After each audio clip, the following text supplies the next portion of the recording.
Sorry. The pastor's biggest fear. When was my mic on? So when I read the Bible, and it's the whole Bible, but let's specifically look at the Gospels. When I read the Gospels,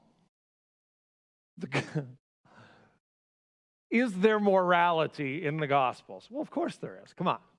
It's absolutely moral. But if the Gospels are anything, they are absolutely controversial. Like they will stand you on end and mess with what you believe to the nth degree. This man came into the prayer room after service, and he was like, I know what you're saying is right, but I don't want it to be right. Because I want you to think about that.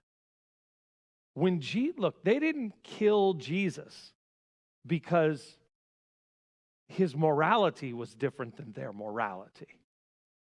He was an antagonist. He looked at the Pharisees. That's who we're talking about today, the Pharisees. He looked at the Pharisees and said, "You're not even close. You're miles away. You think that being right is what brings you salvation. It's not a matter of that. It's that salvation results in you being light." And the church has struggled with that forever. Like, how many churches have you been a part of over the years who were deeply committed to doing the right thing? I said at first service, I was at a national conference for our denomination a few years ago. And a pastor was told he had to go upstairs and put a tie on if he was going to stand on the platform. What? That's not right. And there's nothing light about it. That's what I want to talk to you about today. I want to talk to you about the Pharisees versus Jesus. And Jesus wasn't really versing the Pharisees. We used to say that when we were kids when we played Little League. Who we versing tonight? Jesus was never versing the Pharisees, okay? But the Pharisees, oh my gosh, were they ever versing him? Jesus just stood in a place of truth, okay? So let's begin with this. Christianity is about being, not doing. Well, that's a tough one, isn't it? It's not what you do, it's who you are, okay? Not what you do, it's who you are. I carry this nail in my pocket during Easter to remind me of being set free. We hang this cross on the wall to remind you of being set free. The 4th chapter of the book of Galatians, Paul says that we are no longer the children of the slave woman, but we are children of the free woman because Jesus has set us free. But when he gets to chapter 5 of the book of Galatians, he says something very interesting, and it's been messing with me now for a few years. It's for freedom that Christ has set us free. Stand firm then, and do not let yourselves be burdened again by a yoke of slavery. A few years ago, Father Patsy Iaquina, I invited him to come here and speak. This was quite a few years ago. I'm going to say probably 6 or 8 years ago. And it was an evening service, and I was standing in that booth, and Patsy's walking up front here preaching, and he said, "Listen, I'm not very concerned about going to heaven." And I thought, oh, God, I'm going to get fired. It's bad enough that I let the Catholic in the building, but let alone preach. And now he said heaven doesn't matter. But what was he saying?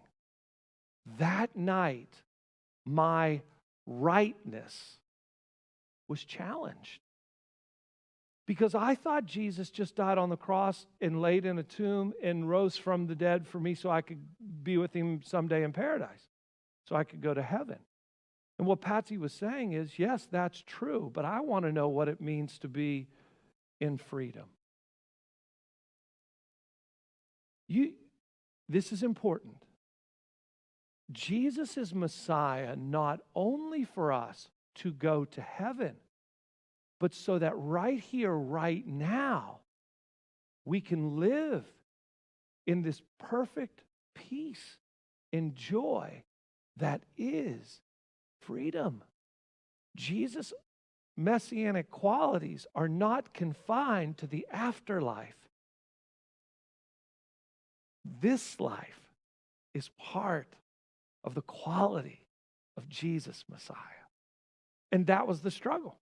That was the struggle with Jesus and the Pharisees. They thought that Christianity was about doing, and they, oh my gosh, they said you will not be free until you get to the other side, and you will not know freedom unless you live within the confines of the law. That goes against everything that the Scriptures teach. That's what I want to talk about today. We've been going through this series all year long. To be present and to prepare, we must remember. And the thesis that we're working through each week, we just tweak it every week, depending on who we're talking to be fully present in this moment, to be prepared for the cost of discipleship and the culmination of the kingdom of God, we must remember.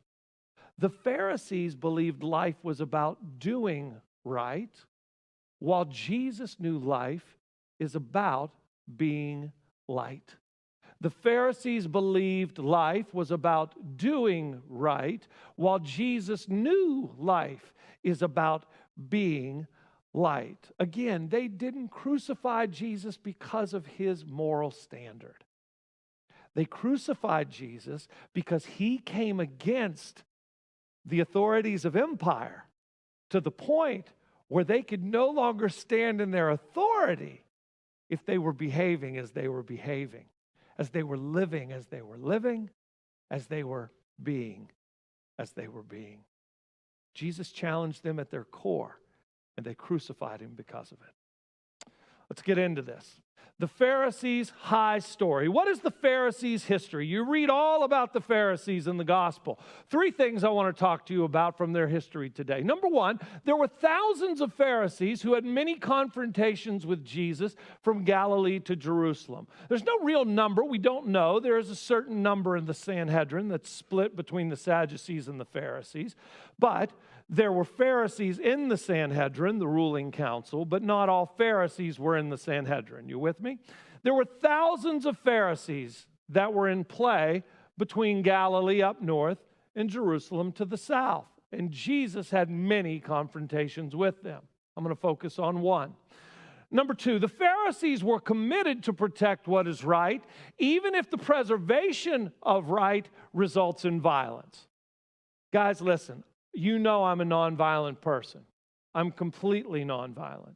I just don't believe in that anymore. There was a time that I did, but I don't believe in that now. And Jesus said, from the beginning of time, people have been trying to take the kingdom of God and advance the kingdom of God by force, but that is not how it is to be advanced and received, okay? But the Pharisees were committed to violence. They're a violent people in order to maintain the holiness of God and the nation of Israel. Third thing, the Pharisees possessed a shiny exterior but were filled with a dark interior. And this is the part of the sermon where it's going to really, really come close to home. At the end of 9 o'clock service, we had a contractor sitting right where you're sitting, John. And the Lord just kind of gave me this vision in my head. And as I closed the service out in prayer, I said, I'm guessing, Lord, that Shiloh has been asked to repair a foundation or two in his years as a contractor. And if you've ever repaired a foundation to your home, it's a messy effort. It typically costs way more than you initially thought it was going to cost. If you do nothing about it, you'll never be able to build a life off of that foundation. But if you'll let him tear up your ground, if you'll pay the cost of whatever it costs and put it all back together, you can build a real tall house that goes down very deep. And that's what Jesus was saying to the Pharisees. You're exterior people. You never let me get to the foundation. If you just let me do that, your whole lives could be changed. Why were the Pharisees so violently opposed to Jesus? Let's start with the first thing. There were thousands of Pharisees who had many confrontations with Jesus from Galilee to Jerusalem. Okay, if you go back to the Old Testament, to the book of Ezekiel, all right, you're going to see that the good shepherd is going to rise up and come against the shepherds of Israel. Hundreds of years before the Pharisees existed, God spoke through the prophet Ezekiel. And he said these words concerning Israel's shepherds and how God was going to come in and be the shepherd to his sheep. This is the prophecy from Ezekiel 34. The word of the Lord came to me, Ezekiel, Son of man, prophesy against the shepherds of Israel. Prophesy and say to them, this is what the sovereign Lord says. Woe to you, shepherds of Israel, who only take care of yourselves. Should not shepherds take care of the flock? You eat the curds, you clothe yourselves with the wool and slaughter the choice animals, but you don't take care of the flock. You've not strengthened the weak, or healed the sick, or bound up the injured. You've not brought back the strays or searched for the lost. You have ruled them harshly and brutally. So they were scattered because there was no shepherd. And when they were scattered, they became food for all the wild animals. My sheep wandered over all the mountains and on every high hill. They were scattered over the whole earth, and no one searched or looked for them. Therefore, you shepherds, hear the word of the Lord. For this is what the sovereign Lord says. I myself will search for my sheep and look after them. As a shepherd looks after his scattered flock when he is with them, so will I look after my sheep. I will place over them one shepherd. Oh, my goodness. When we get to John 10 here in a second, you're going to see it alive and well.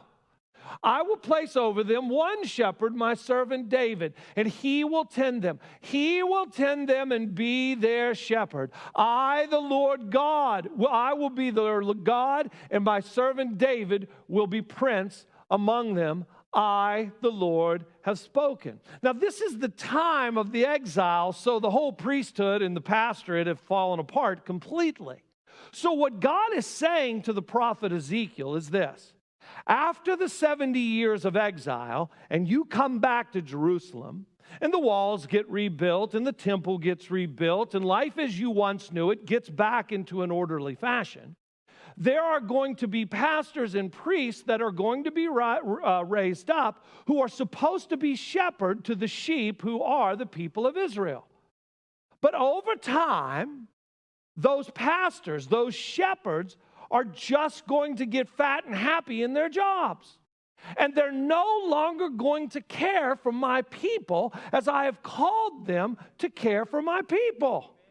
And I'm only going to put up with it for so long. And when I fix the problem, I'm not going to raise up a new bunch of human pastors initially. I'm coming back. And I will be the good shepherd. And I will take care of my flock because the pastors never did it. John 10, Jesus' confrontation with the Pharisees, the pastors, the keepers of the holiness of Israel, the people who were supposed to be shepherding the flock. Jesus says, I'm the good shepherd. See, when we read that passage from John 10, we go, oh, that's a wonderful religious metaphor. It's not metaphorical. It's prophetic. The Pharisees that were gathered there didn't say, oh, that's great. Jesus is our shepherd. No, Jesus was looking at the Pharisees and saying, you're the shepherds that Ezekiel prophesied about, and your job is being taken away from you. Because I am God, and I have come back to shepherd my people. You don't get killed because of a metaphor you speak. You get killed because you claim to be God. I am the good shepherd. the good shepherd lays down his life for the sheep. Jesus knew it was coming. The hired hand, i.e. the Pharisees, is not the shepherd and does not own the sheep, though you think you do.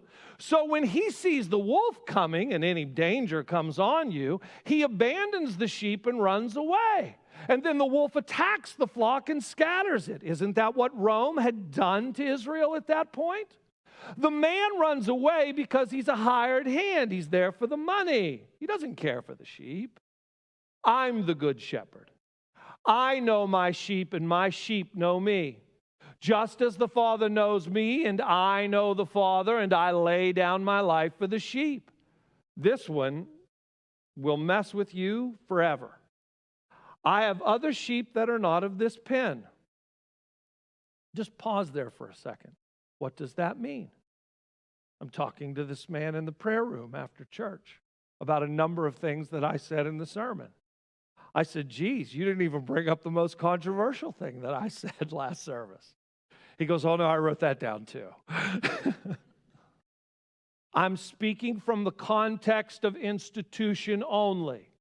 I'll say that again. I'm speaking from the context of institution only. You don't think it's only going to be institutional Christians that are going to be in heaven, do you? I speak from the context of institution only. Jesus is bigger than 540 Fairmont Road, and he's bigger than the institution of this thing called Christianity that we have created.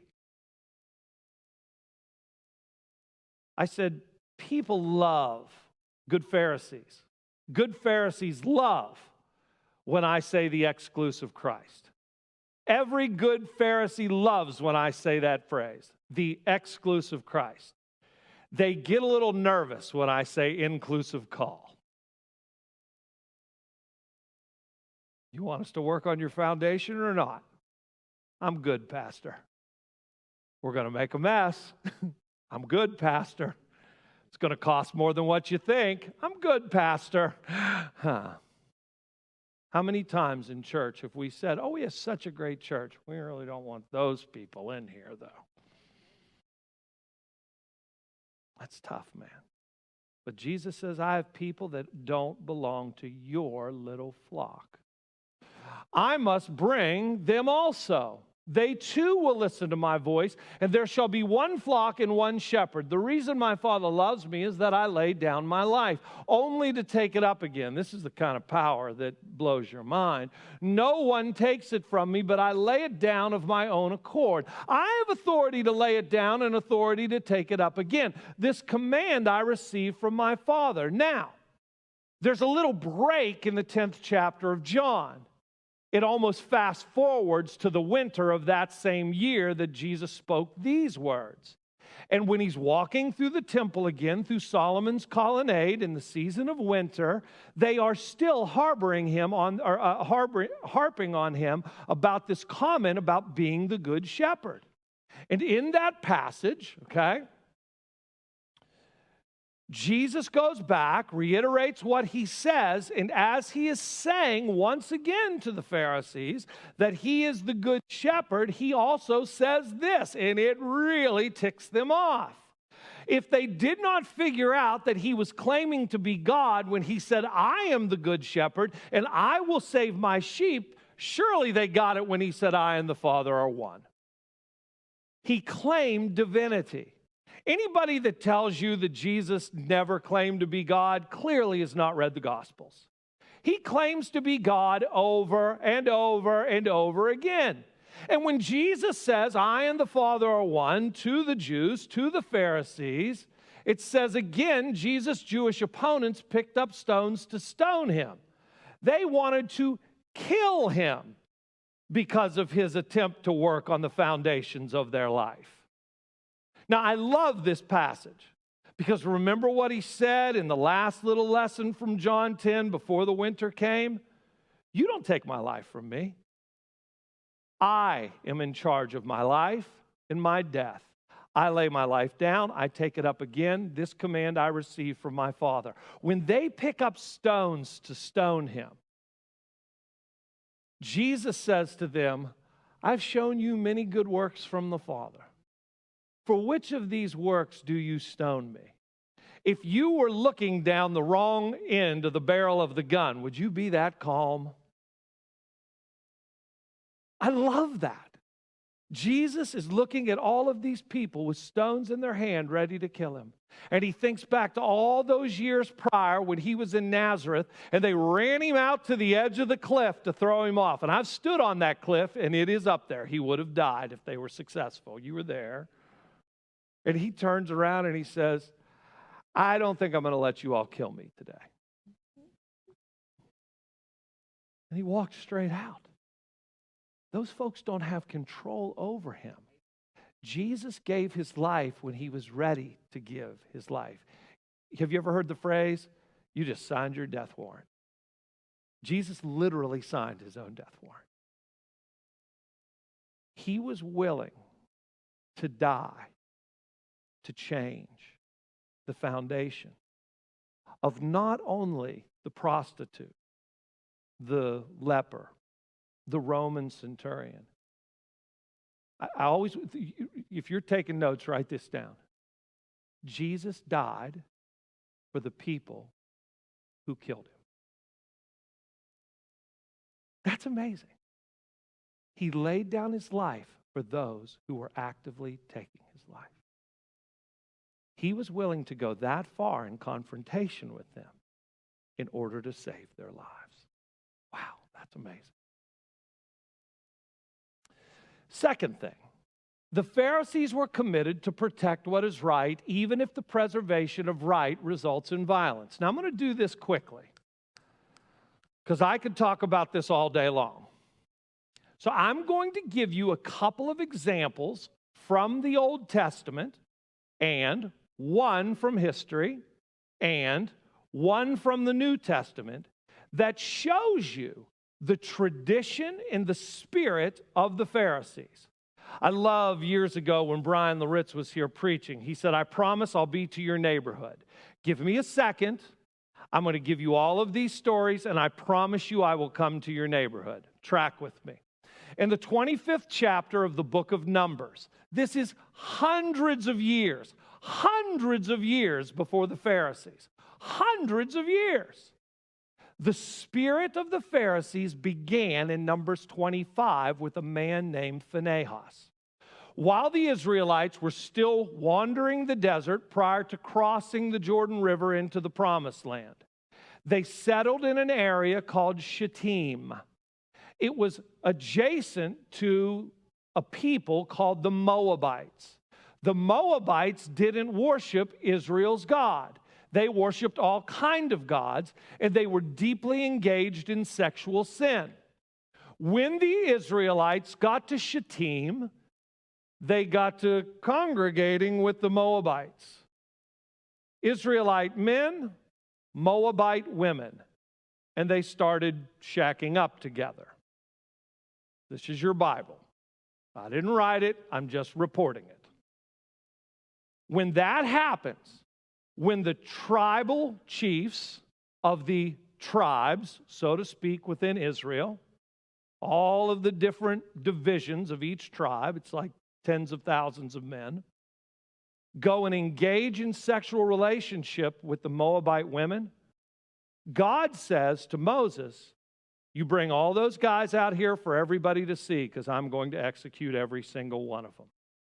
And while God is saying that to Moses, this is where we pick up our story. An Israelite man with a Moabite woman, as God is telling this to Moses, and all of Israel is mourning because these people are all about to die, this Israelite man with a Moabite woman walks straight in front of all of them, in full sight, goes into his tent. You can figure it out.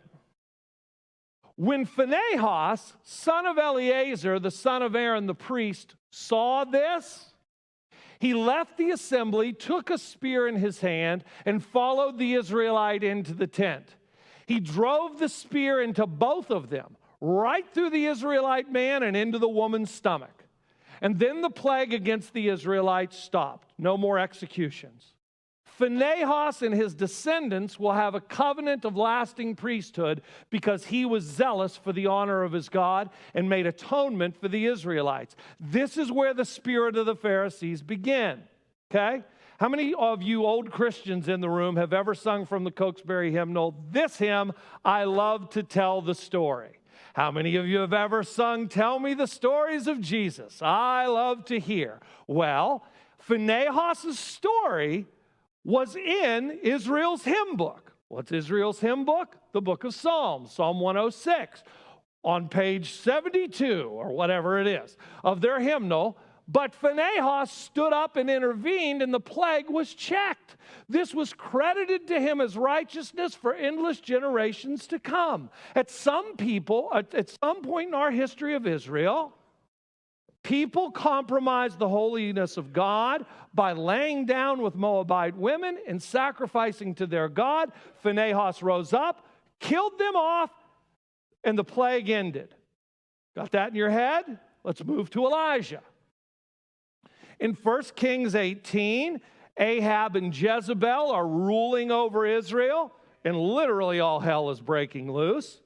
Elijah the prophet shows up and says, "No more. We are done."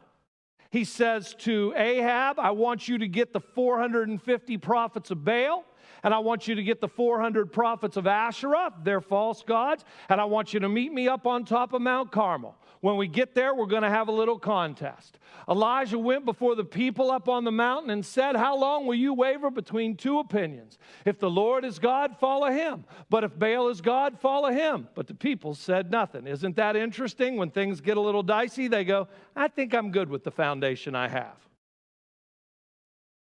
"Answer me, Lord, answer me." What is this? This is the prayer that Elijah prayed. But first, the prophets of Baal and Asherah get their try at their gods. What do I mean by that? The deal was this. Elijah said, "I want you to set up a sacrifice on your altar. I will rebuild Israel's torn down altar. You get to go first. Whoever's God pours down fire upon the sacrifice is the one who wins," basically. So the 850 prophets of false god that are up there on the mountain there, just south of Galilee is where it is. You can actually see it across the valley from Nazareth. The hill where Jesus was about pitched off, you can look across and see Mount Carmel. It's that close. They are up there all day long trying to get their gods to rain down fire, and it never works. It's one of the funniest passages in the scripture. Elijah starts heckling them in the middle of the day, which is classic. He's like, "Maybe you should yell a little louder to your God. Maybe your God's on vacation. Maybe he's taking a snooze." I mean, Elijah's like he is like, if you ever say trash talking is not biblical, I can take you to the scripture and go, there it is. All day long, fire doesn't come from heaven. And Elijah says, "That's fine.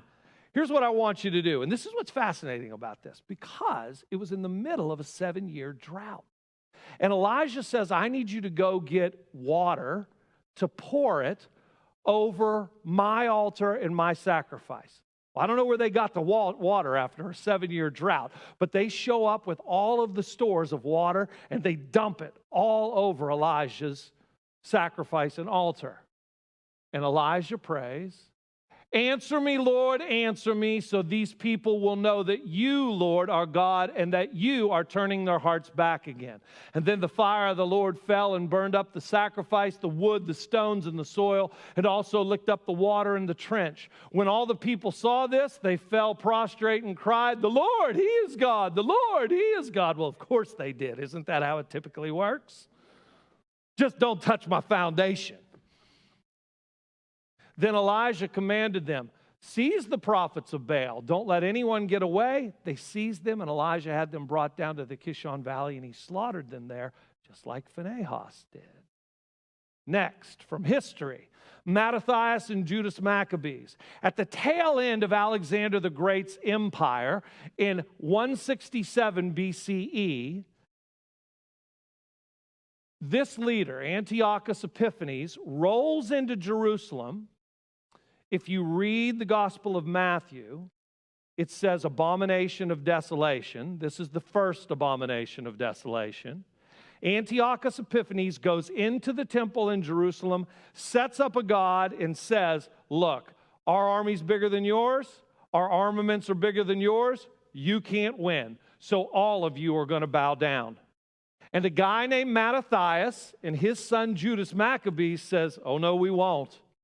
And they rose up and started a revolution against Antiochus Epiphanes. They said, we will die before we bow down. Okay? Written by N.T. Wright. The most famous zealot of Israel's history was Phinehas, who killed an Israelite and his Midianite mistress in their flagrant disobedience. Elijah is often ranked with Phinehas on account of the slaughter of the prophets of Baal. The Maccabean Revolt began when Matathias burned with zeal and killed a fellow Judean and Assyrian official for attempting to offer a pagan sacrifice in their village of Modine. Matathias rallied his sons into the hills with the words, let everyone who is zealous for the law and supports the covenant come out with me.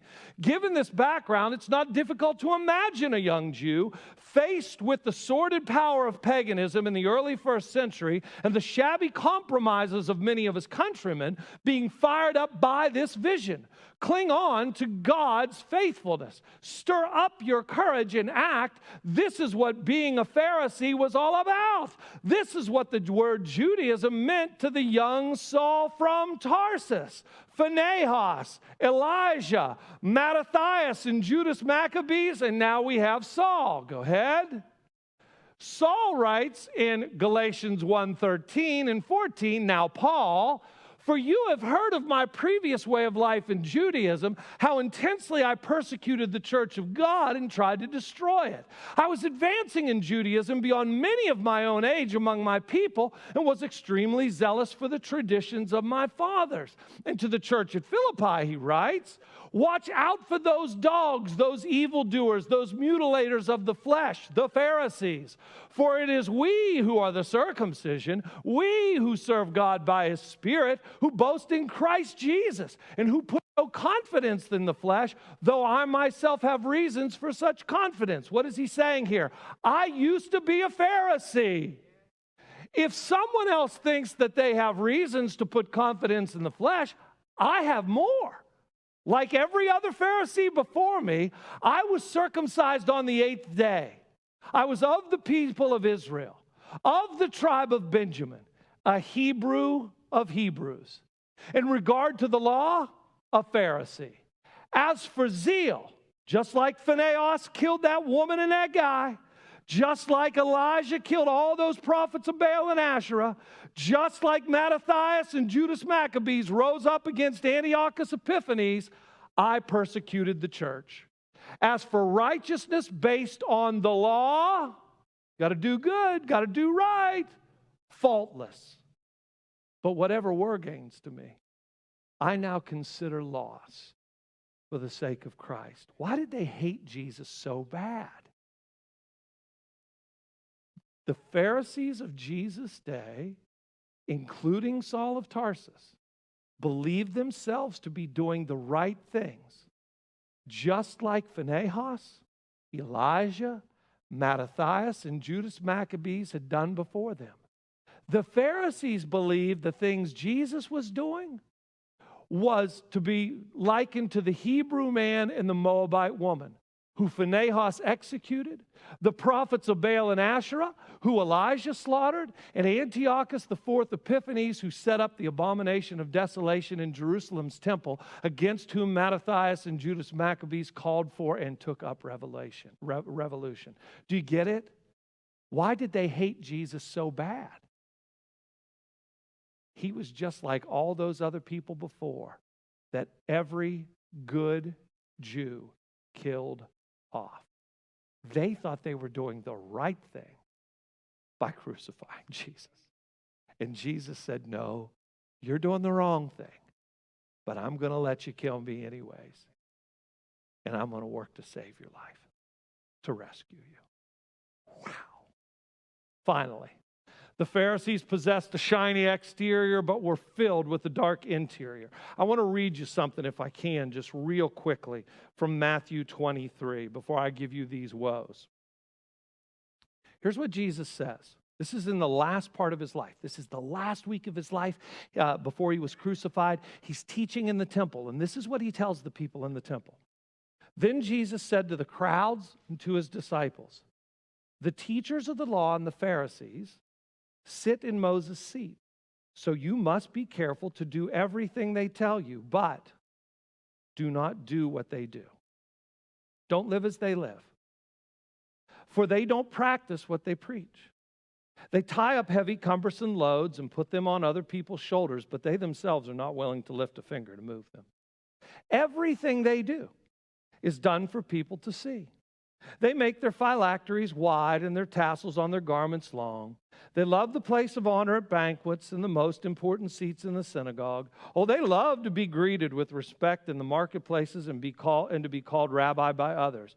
But you are not to be called rabbi, for you have one teacher and you're all brothers.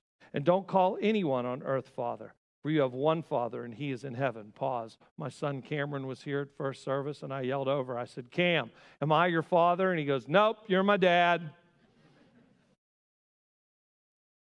That'll mess with your foundation a little bit. And you're not to be called instructors, for you have one instructor, the Messiah. The greatest among you will be your servant.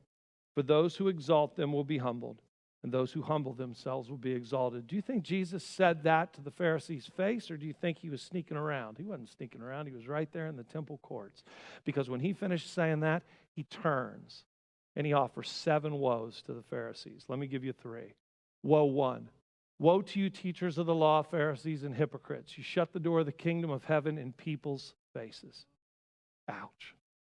You yourselves don't enter, nor will you let those enter who are trying to. Do you think we've ever, as institutional Christianity, and it's okay, you're allowed to say yes, because we all know that's the answer. Do you think we, as institutional Christianity, have ever made anyone feel they were not welcome to come into our building? We've done it a million times, millions of times. That's what Jesus is saying. Years ago, I heard this saying, some of you are so heavenly minded, you're no earthly good. And I thought, oh gosh, that applies to me a lot. I don't want to be that person.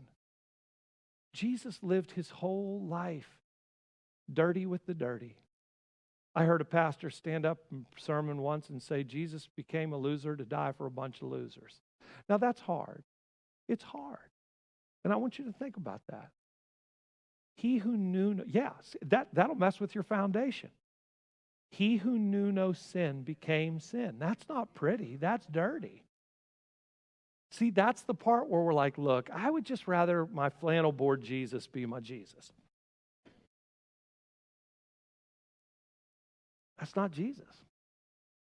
Is he holy? Oh yeah, he's holy, but he ain't made out of paper with Velcro on the back. This is the heart of it. Woe to you, teachers of the law, Pharisees. You give 1/10 of your spices, mint, dill, and cumin, but you've neglected the more important matters of the law, justice, mercy, and faithfulness. You should have practiced the latter without neglecting the former. Did Jesus just say you have to tithe? No. Did Jesus say you don't have to tithe? No. You're back to right and wrong. Jesus is saying you should show justice in your life. You should be merciful in your life. You should be a person of faith in your life.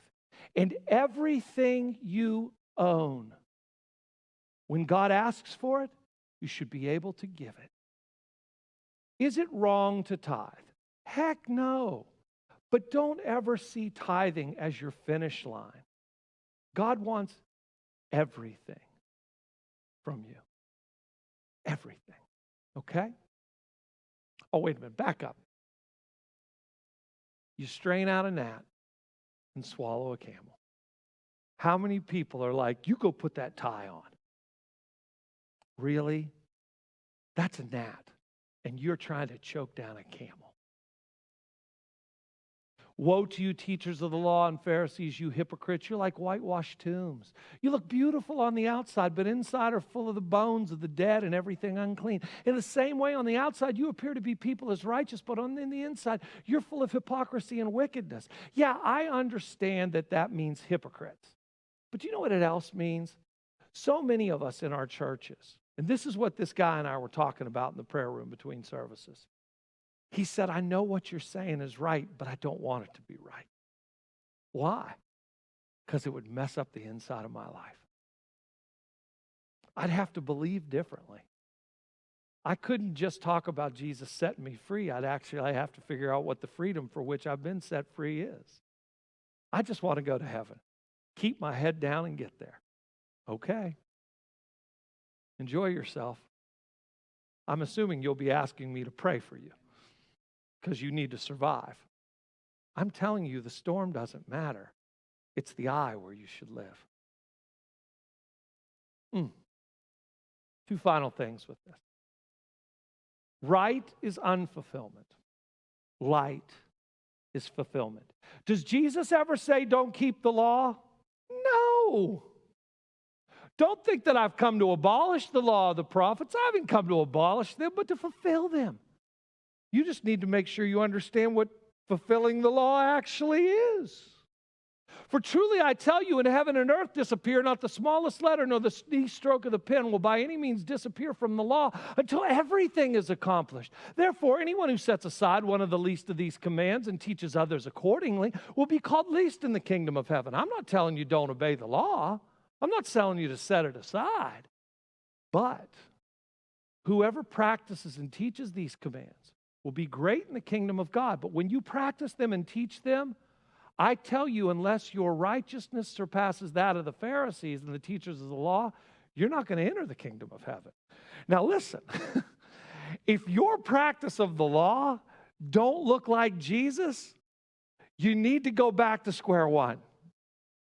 If it's keeping people out rather than bringing people in, you got a problem. If it's crucifying Jesus as, a blasphemer, you got a problem. You need to look at what law really is. What is good? It's not a matter of you being good or you being bad. It's a matter of God being good and you're both, so get to the goodness of God. I baptize you with water for repentance, but after me comes one who's more powerful than I, whose sandals I'm not worthy to carry. He'll baptize you with the Holy Spirit and fire. When my son Cameron was 7 years old, he was at a Maundy Thursday service on Holy Week, and he stood up to go take communion. And my Pharisee son, Tanner Cain, who was about 11 at the time, looks at his little brother, the little sinner that he was, who hadn't yet given his life to Jesus and was publicly baptized. Tanner looks at his little brother and goes, "Hey, you sit down. This isn't snack time." It's a wonder Cameron's still around this place. But we do that to people. And what was sad was, when I got in the car to go home, Leslie says, "I think you should probably talk to Cameron." So we went upstairs to the room, and I went, "Buddy, Mom says you need to talk to me. What's going on?" And my 7-year-old said, "Oh, Dad, I've sinned." Now, that's kind of funny on the surface, and it's also kind of true. But the fact that my 7-year-old was probably more condemned than convicted is not a good thing. And when Cameron said, "Daddy, I want to give my life to Christ," I'm guessing he was already baptized before we ever made it to the Cheat River, though we did make it to the Cheat River. The problem is that the Pharisees rejected God's purpose for themselves because they had not been baptized by John. They weren't willing to allow their foundation to be uncovered. And as a result, they were never the light. Jesus says, "While I'm with you, I'm the light of the world. Anybody seen Jesus lately? Oh, he's still alive. And the Holy Spirit is still with us. But you're the light of the world. He doesn't say you're the right of the world. You just keep being good and the world will see me. He says, no. I need you in your cleanliness and your dirtiness. Holiness is not sterility. You hear me? Holiness is not sterility. I need you to be light, not right. And that's what it comes down to. Some will live their lives always trying to do right, believing that doing right is what pleases God. Others are known by God as being lights unto the world. So as we finish this up and the praise team comes, as you have come to know the Pharisees' story, what do you see that prepares you for what is to come? And what do you see that faithfully, hopefully, holds you in this present moment? Father, thank you for this today. It's been a powerful morning. And I pray for each and every person here that as the praise team sings these two songs, that all of us, not just them, but me, that all of us would say, all right, God, I know it's going to be a mess. And I know it's probably going to cost more than I think. But I also know that the cost is really no cost at all. All that I have is yours anyways, God. And all that I am is honestly, Lord God, who I really am, who you've written me to be. You're not going to ask me to lose that anyways. That's not the life you're telling me to lose. You're going to take who I truly am and let me see me. You'll let me know as I am known. I pray, God, that every single person in this room says, uncover me, God. Make me whole. I don't want to fight against you anymore, Jesus, with all my rightness. I want you to take me over, and I want to live all the rest of my days in the goodness that you are. Let it be so, God. In your name we pray, Jesus. Amen.